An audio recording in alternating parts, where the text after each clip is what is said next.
നിന്നെന്താ നേരം വെളുക്കുന്നത്?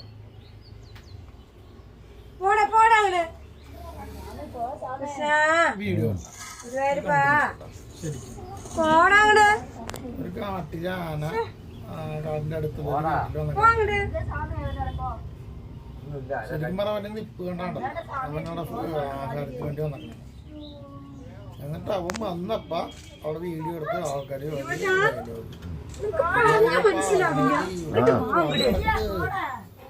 എന്തൊക്കെയാണ് പറയണത്.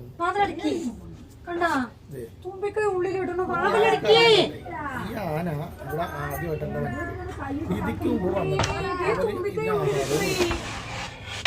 അവൻ കണ്ട ഡോറൊക്കെ തുറക്കണം. കറക്റ്റ് അവൻ അറിയാം എങ്ങനെയാണ് തുറക്കേണ്ടത്.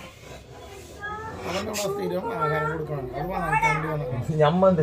അതാണ് അറ്റാക്ക് പോലും ചെയ്യാത്തത്. എന്നിട്ട് ഇതിപ്പോ ശല്യം വായിക്കണ്ടപ്പോ അതേ ഞങ്ങൾ ആന അറ്റാക്ക് ചെയ്യാൻ വേണ്ടി വന്നിക്കണേ, ഞങ്ങളെ വണ്ടി ഇടിച്ച് പൊളിച്ച് എന്നൊക്കെ പറഞ്ഞ് വിദ്യാർത്ഥിൻ്റെ ശരിക്കും പറയാൻ ശാന്തനാണ് അവൻ. വന്നിട്ട് ഉള്ളവൻ കഴിച്ചു പോകും. പിന്നെ ഇവര് എന്തിന്റെ വല്ല ഇതെടുക്കണമെന്ന് വെച്ചിട്ടുണ്ടെങ്കിൽ അവർക്ക് വേറെ വല്ല കാര്യങ്ങളുണ്ടാവും.